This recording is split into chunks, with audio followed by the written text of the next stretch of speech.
Olá pessoal, tudo bem? Meu nome é Ken Bancho Neto, eu sou advogado e esse é o primeiro vídeo do meu canal no YouTube. Nesta oportunidade eu tratarei com vocês sobre a intervenção judicial nas empresas como técnica processual adequada à tutela do direito à meação e à herança. Traduzindo, isto é, eliminando essa linguagem jurídica que é absolutamente insuportável, simplifico dizendo que o vídeo de hoje diz respeito àquelas situações nas quais a parte tem um direito patrimonial, ou seja, tem um direito a receber determinada quantia em relação ao seu companheiro, o seu cônjuge ou ao ente falecido, em virtude da participação destes em determinadas empresas. E claro, sempre num cenário processual de divórcio, de união e dissolução, reconhecimento e dissolução de união estável e de inventário judicial, com inequívoca beligerância e litigiosidade entre as partes, né? Pois bem, o motivo desse vídeo é porque, em primeiro lugar, isso é muito comum nas varas de famílias e sucessões, né, envolvendo esses casos. E, em segundo lugar, porque essa técnica processual, especificamente, não tem previsão legal, é uma construção doutrinária e jurisprudencial e, às vezes, ela pode acabar com o procedimento, porque tutela a parte de tal modo que permite a ela avançar algumas posições para viabilizar um acordo, ou até mesmo, se o acordo não for celebrado, pelo menos dará à parte a maior precisão possível sobre o seu direito patrimonial em relação àquela participação societária, né? Pois bem, vou fazer primeiro uma introdução para depois ir desenvolvendo o Instituto com vocês.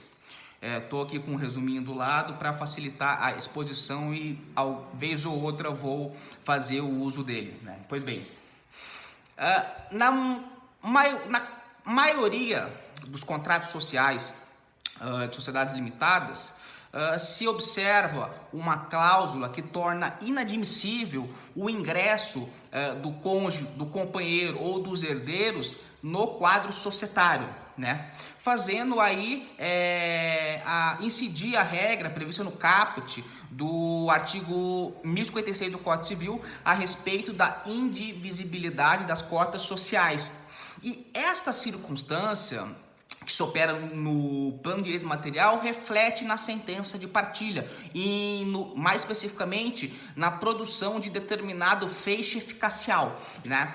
Lembremos, pois, que por exemplo, Pontes de Miranda, que foi talvez o maior jurista brasileiro, na área de processo civil trouxe inúmeras contribuições. Uma delas, né, recordo aqui, foi a de que a sentença de procedência não tem uma única carga eficacial, ou seja, ela pode conviver com diversas outras cargas dentro dos feitos eficaciais possíveis, declaratório, constitutivo, condenatório, mandamental ou executivo lato sensu. Pois bem, né?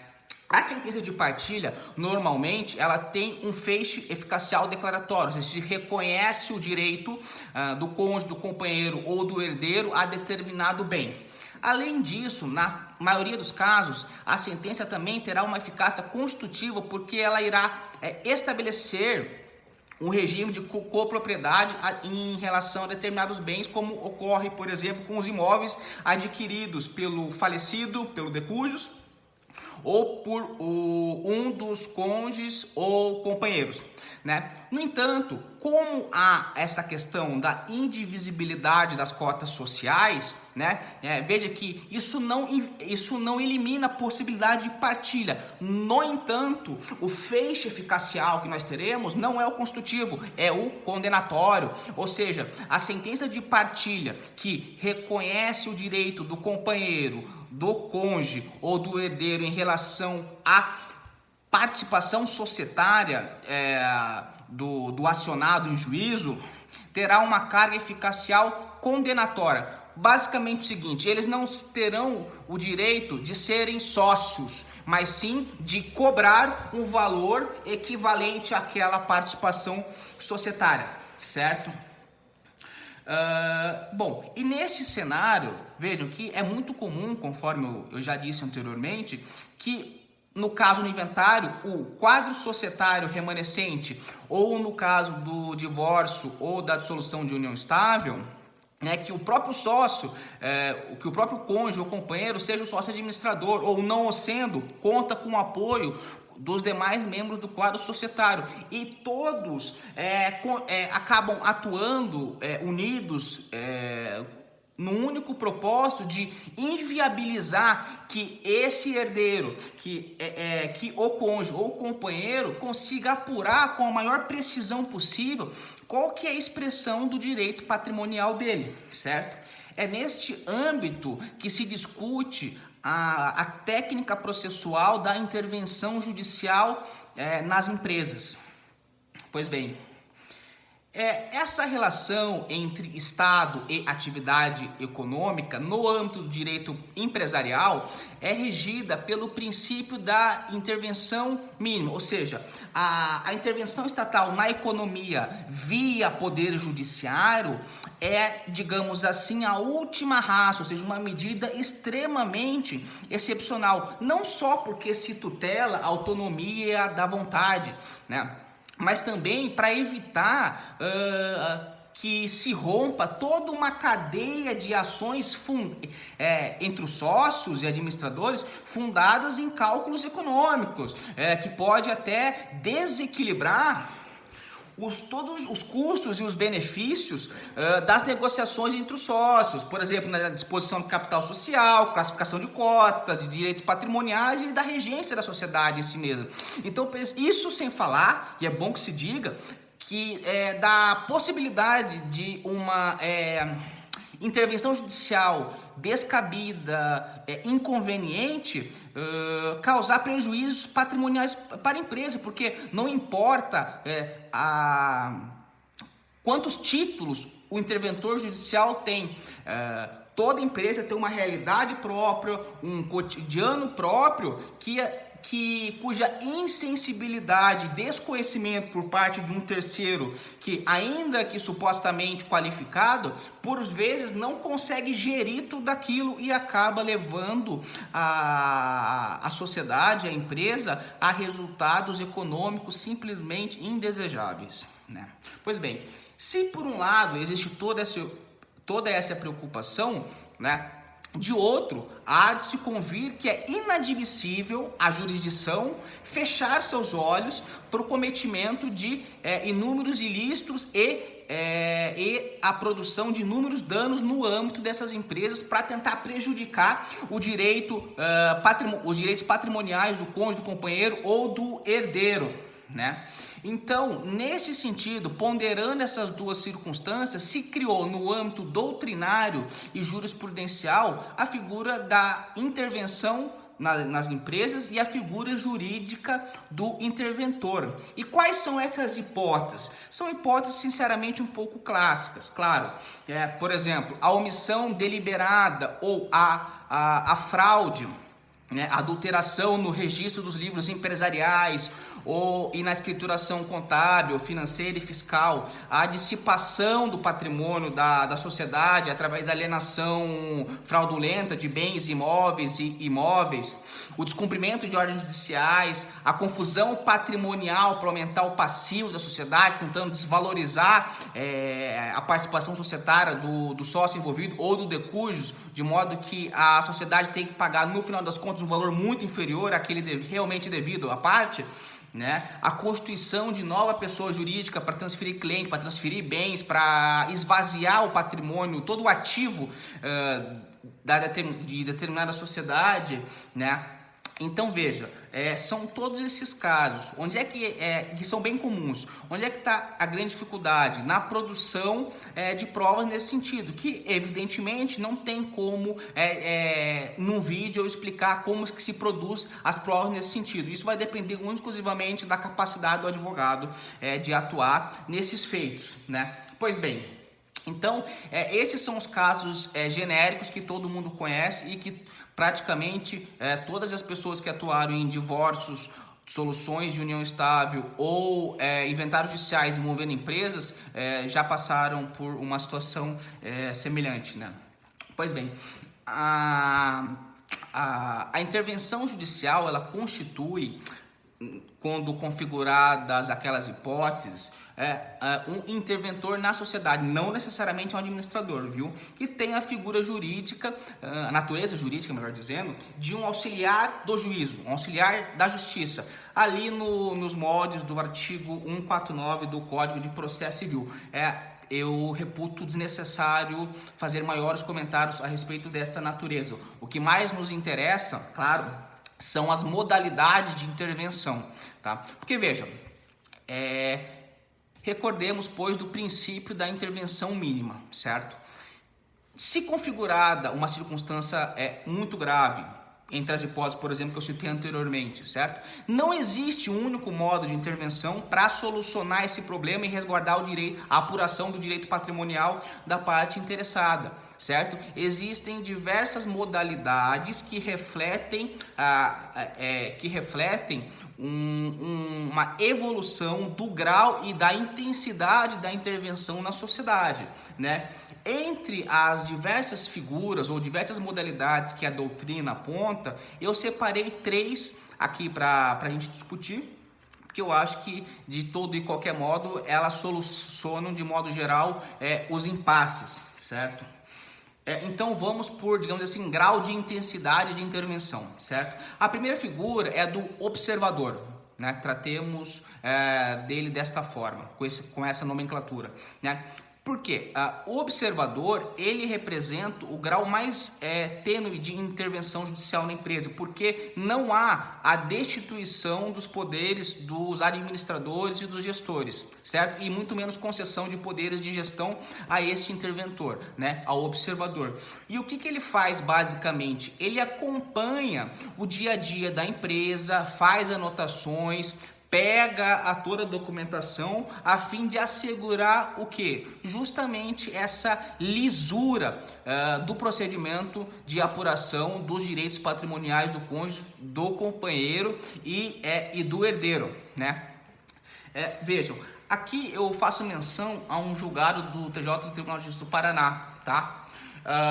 É o agravo de instrumento da 13ª Câmara Civil, agravo de instrumento número 708784, dígito 7, da relatoria do desembargador Gamaliel CM-SCAF, né? Aqui, no caso concreto, houve a nomeação de um interventor judicial num caso de penhora de cotas. Esse é o caso específico. No entanto, trata-se de uma circunstância irrelevante para a fixação da tese, ou seja, é possível abstrair, generalizar o fundamento ali contido nesse julgado para outros casos, como os nossos que estamos tratando aqui nesse momento, né? Então, ali fica muito interessante a figura do observador. Neste caso aqui, ele tratou como administrador, mas ele está errado. Por quê? Porque o próprio desembargador relata que essa figura de auxiliar da justiça, naquele caso concreto, ele está ali para evitar a dilapidação do patrimônio, acompanhar todas as negociações, o dia a dia da empresa e, caso constatada alguma irregularidade, ele irá fazer o quê? Esse interventor irá comunicar ao juízo e o juízo irá atuar para prevenir, para tomar as medidas cabíveis, né? Então, explorem bastante esse julgado, que eu acho que ele é muito bom nesse sentido, apesar de se tratar, neste caso concreto, de uma hipótese de penhora de cotas. No entanto, a ideia, a tese, o fundamento do julgado volto a dizer, o mesmo, ou seja, a preservação do direito patrimonial de alguém em relação à apuração do valor econômico de uma participação societária, tá? Por isso que não tem a menor dúvida da aplicação desse julgado para os diversos casos concretos, claro, desde que preenchido o suporte fático, né? Pois bem, a outra modalidade de intervenção judicial consiste na figura do cogestor, né? Ela seria, digamos assim, uma intervenção judicial mais sensível, certo?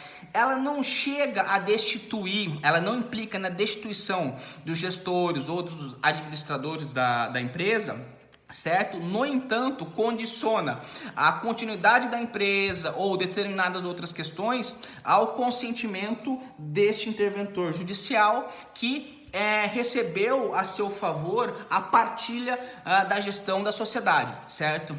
Isso é muito importante, especialmente nos casos em que a dilapidação do patrimônio da empresa é mais agressiva, certo? Então, por exemplo, para atos de oneração e para atos de alienação de bens, seria imprescindível o quê? O consentimento e autorização desse cogestor, né? O juízo também, por exemplo, poderia atribuir a ele um voto qualificado, um voto com peso maior, ou o direito de presidir reuniões e assembleias, ou ainda, né, um voto de Minerva para fim de desempate, enfim, inúmeras são as hipóteses, né? Mas neste caso o cogestor não é tão brando quanto o observador, né? Porque pressupõe já o início de uma tomada de uma série de medidas mais enérgicas para prevenir e preservar o direito patrimonial da parte, né? E por fim, a terceira figura é a do gestor. Ela é a mais agressiva de todas as intervenções, porque é a destituição completa, evidentemente, dos poderes atribuídos aos administradores da empresa, né? E cujo propósito se dá, conforme já relatei nos outros dois casos, a mesma questão, né? Então, ou seja, voltando, você tem três modalidades de intervenção judicial. Você pode nomear um observador, um cogestor ou um gestor propriamente dito. Sinceramente,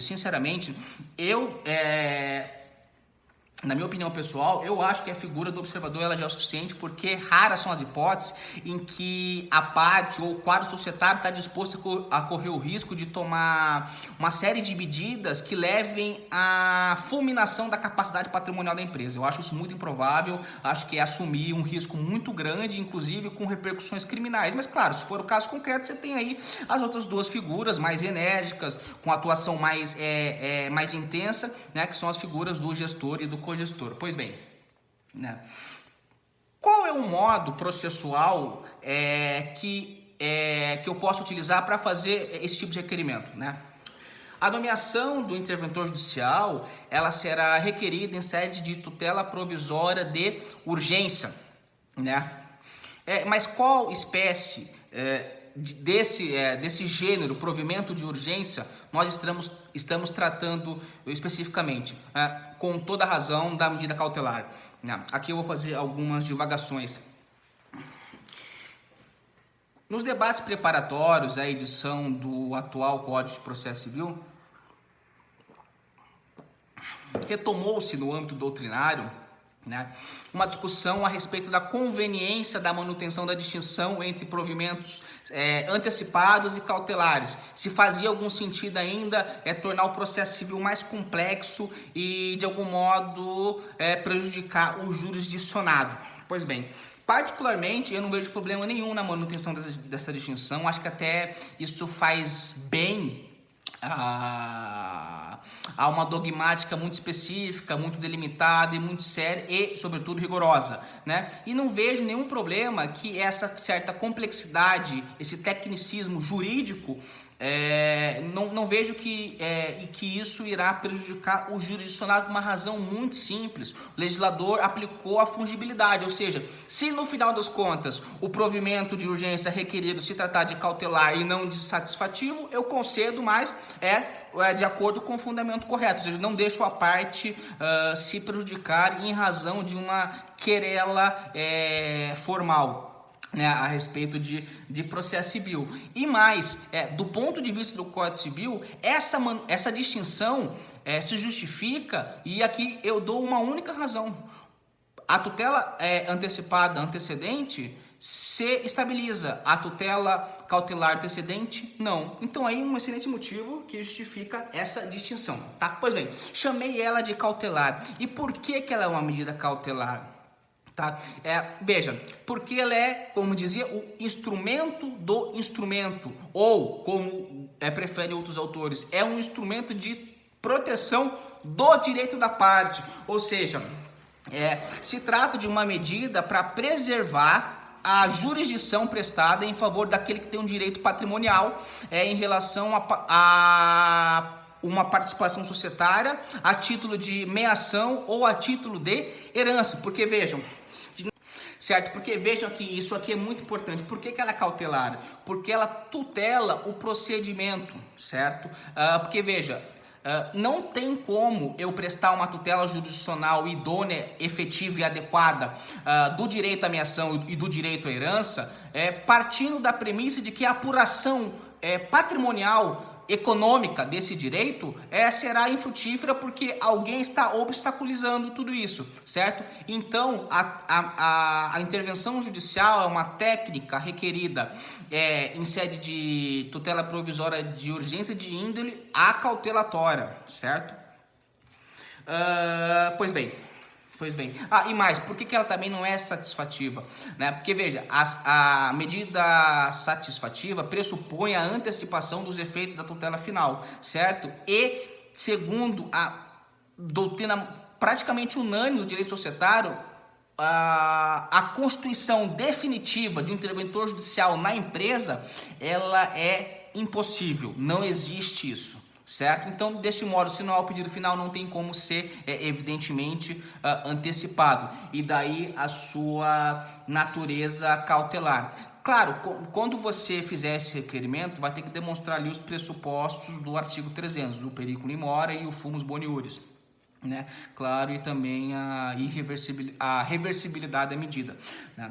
Na demonstração da probabilidade do direito invocado, a parte interessada não apenas terá de demonstrar a possibilidade digamos assim, jurídica, não como categoria de condição da ação, mas no sentido lato sensu mesmo, no sentido comum, né? Vai ter que comprovar a viabilidade jurídica da intervenção, ou seja, vai ter que demonstrar todas essas espécies de intervenção, em qual contexto ela se insere, né?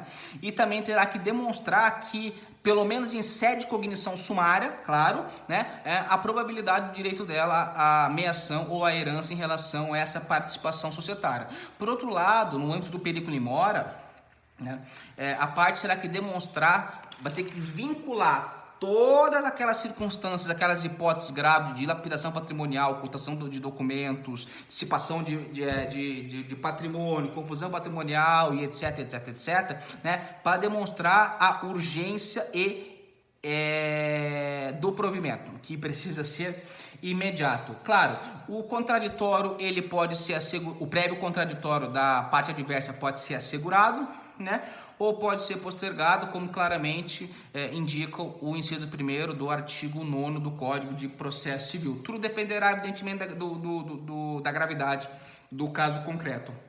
Essa decisão, por óbvio, é recorrível via grave instrumento, artigo 1500, inciso 1º do Código de Processo Civil, né? E as decisões posteriores, porque veja, essa é uma questão que se alonga ao longo do processo, ou seja, se o juiz conceder liminar a medida cautelar, né, ele vai lá deliberar sobre uma série de questões, mas outras questões relativas a essa tutela provisória de urgência também serão debatidas pelo menos durante algum tempo. Então, todas essas decisões posteriores também são agraváveis, certo? Por quanto vinculadas à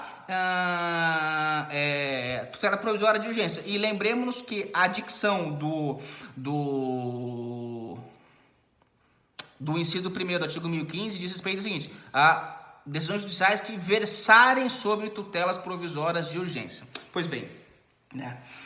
Em suma, essa decisão judicial deverá contemplar 3 eixos fundamentais. O que essencialmente deve conter nela, né?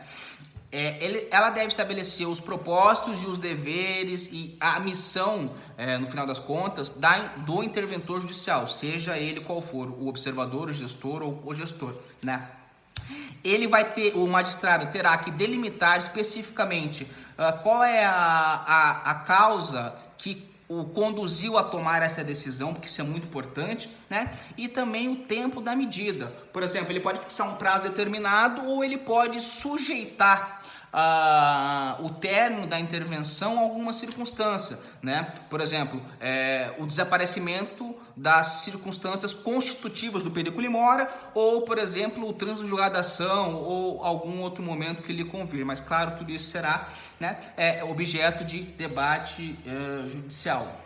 Questões gerais sobre o interventor judicial, né? Obviamente, ele terá que ter uma qualificação técnica, não necessariamente isso quer dizer que ele terá que ter muitos diplomas, ou seja, a experiência profissional dele às vezes pode falar muito mais forte, ele deverá evidentemente ser remunerado, e a remuneração ela dependerá de algumas variantes, como por exemplo a complexidade da causa, a capacidade econômica das partes, o valor do procedimento e o tempo da sua atuação, né? Quem é responsável pela essa remuneração? Em regra, é quem deu causa, né? Ou seja, a parte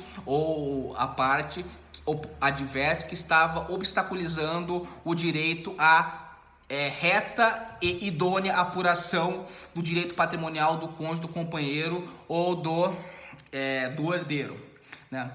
Mas assim, eu particularmente não vejo problema em estabelecer um regime de responsabilidade principal e subsidiária entre aquele que deu causa e a sociedade, porque é aí que tá.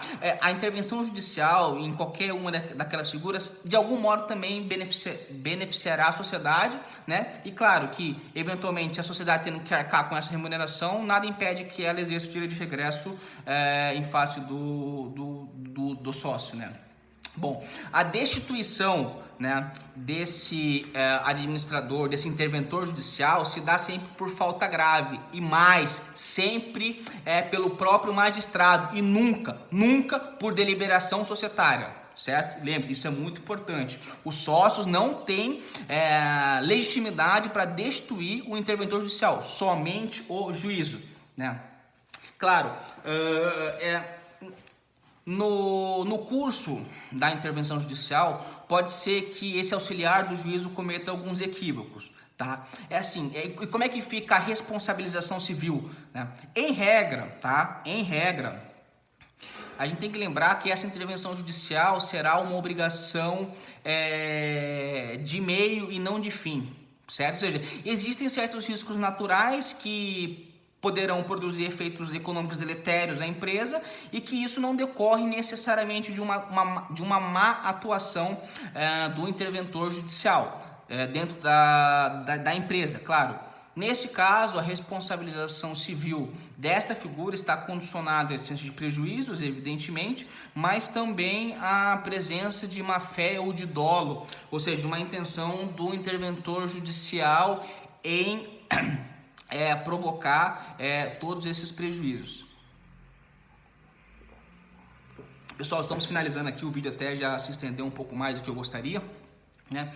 Mas de qualquer modo, eu gostaria de ressaltar uma vez mais que essa é uma técnica processual muito importante e pelo fato dela não comportar previsão legal, às vezes nós enquanto advogados ficamos naquela situação e não sabemos o que fazer e vemos simplesmente evaporar um direito patrimonial relevantíssimo dos nossos constituintes, né? Portanto, é preciso conhecer muito bem esse instituto e fazer o uso dele sempre que necessário, mas com muita cautela, A intervenção judicial na sociedade, nas empresas, como eu disse anteriormente, ela tem que ser uma última ratio, ou seja, o último recurso disponível. Por quê? Porque ela quase sempre é prejudicial à empresa, ou seja, ela só tem que ser requerida quando realmente não existe mais nenhuma outra hipótese de apuração idônea ou a mais precisa possível dos direitos patrimoniais da parte. Uma última questão que eu esqueci de falar, né? Vejam, a intervenção judicial se dá como um instrumento cautelar, né, de tutela do direito da parte. Pois bem, o interventor judicial não necessariamente será aquele que irá apurar esse direito patrimonial, mas às vezes pode ser, né? Além disso, tem uma questão muito sensível, que é o seguinte: se já não bastasse todo esse caminho, que é o que? A instrução, né? A redução de todas essas circunstâncias graves em prova, né? O conhecimento jurídico do instituto, né? O correto meio de transmitir, de escrever isso e deduzir tal questão em juízo. E se isso já não for suficiente, tem uma última questão que é a seguinte, que ela é simplesmente tenebrosa: qual é o método de apuração dos haveres da sociedade? Qual é o método de apuração do direito patrimonial da parte em relação àquela participação societária? certo? Esse é um tema que demanda um vídeo exclusivo, mas em tese, né, tem que se observar aquilo que está disposto no contrato social. No entanto, aqui eu já adianto, em situações muito excepcionais, é possível que o juízo faça um controle da disposição dessas cláusulas contratuais, né? A fim de evitar exorcizar determinadas nulidades e viabilizar a consumação de certos exageros, né? Mas vejam que essa é uma questão extremamente importante, isso aqui é uma matéria que dá pano para manga, mas que eu não tratarei nesse vídeo. Pois bem, pessoal, esse em resumo é o conteúdo do vídeo. Sobre a intervenção judicial nas empresas como técnica processual adequada à tutela do direito à meação e herança. Espero que vocês tenham gostado, explorem muito esse instituto nos processos de vocês, que, como eu disse anteriormente, isso pode viabilizar um acordo, ou quando o acordo ainda nessa hipótese é impossível, pelo menos isso assegurará a possibilidade de se apurar com a maior precisão possível o direito patrimonial da parte. Muito obrigado, espero que vocês tenham gostado. Peço que se inscrevam no canal, deixem seu like e é isso aí. Muito obrigado.